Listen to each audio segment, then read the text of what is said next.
Hey fam, welcome back to Queer History No One Talks About, where we reclaim, remember, and resurrect the stories of our queer ancestors that were erased, silenced, or twisted by power, patriarchy, and colonization. If you're queer and hungry for truth, this is your space. Today, we're diving into 5 more pieces of global queer history that'll shake you, wake you, and remind you that we've always existed and we've always been divine.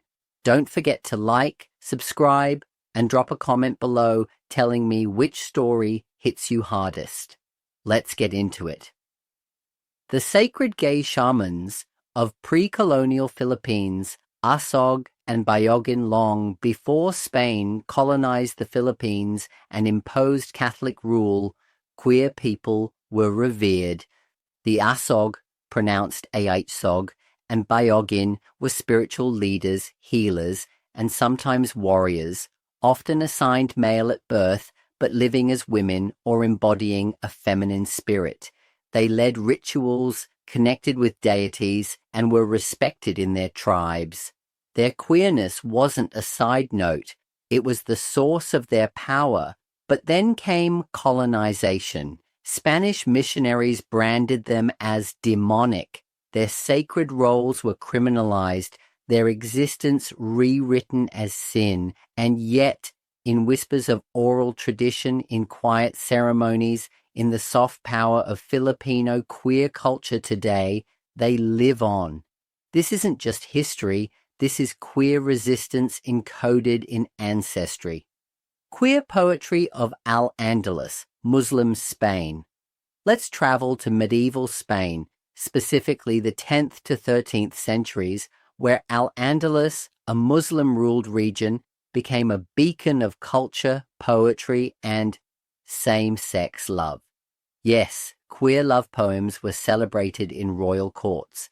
Poets like Ibn Hazm and Walada bint al-Mustaqfi penned verses about longing, heartbreak, and erotic desire for both men and women. It wasn't taboo, it wasn't punished, it was seen as divine expression. But when Christian armies reconquered Spain, this open expression was purged. Queer poetry was burned, censored, or retranslated to straighten it out. And yet, fragments remain, haunting and holy.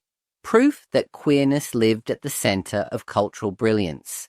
The genderfluid gods of Mesopotamia, Inana and the Gala. Now, let's go way back to ancient Mesopotamia, where the divine was queer AF. The goddess Inana, later called Ishtar, was worshipped as a deity of love, war, fertility, and the blurring of gender lines. Her priests, the Gala, were often assigned male at birth, dressed as women, and lived as gender-fluid beings. They sang sacred laments, they performed spiritual rituals, and they stood between worlds, human and divine, masculine and feminine. Being trans, non-binary, or fluid wasn't scandalous. It was sacred. Colonial religion erased this legacy. But history can't lie forever. Inanna was a gender-expanding goddess. Her priests were queer prophets. And this is trans ancestry in its raw spiritual form. The Lavender Scare, America's forgotten queer witch hunt, 1950s. You've heard of the Red Scare. But what about the Lavender Scare?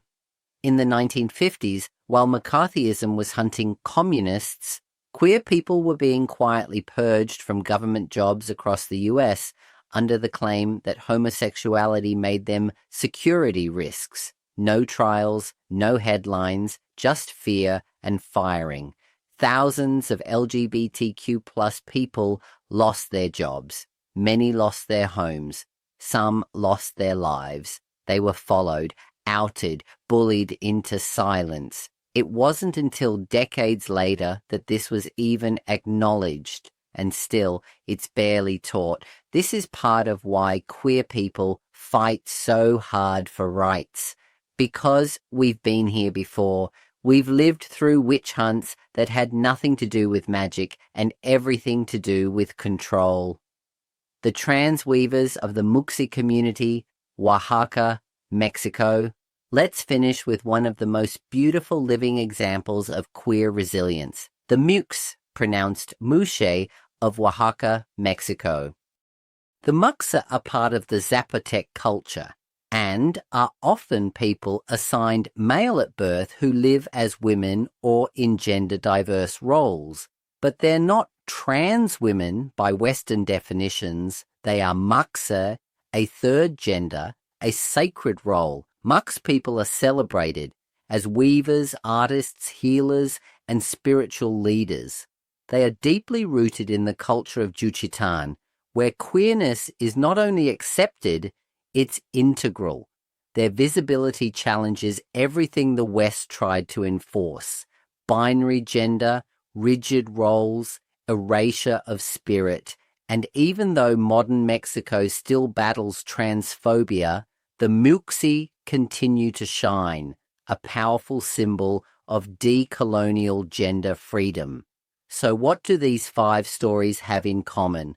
They remind us that queerness is not new. It's not modern. It's not Western. It is ancient. It is spiritual. It is global. And it is ours. If you felt something today, if one of these stories hit your soul, drop a comment below and let's talk about it. Don't forget to like, share, and subscribe, because this series is just getting started.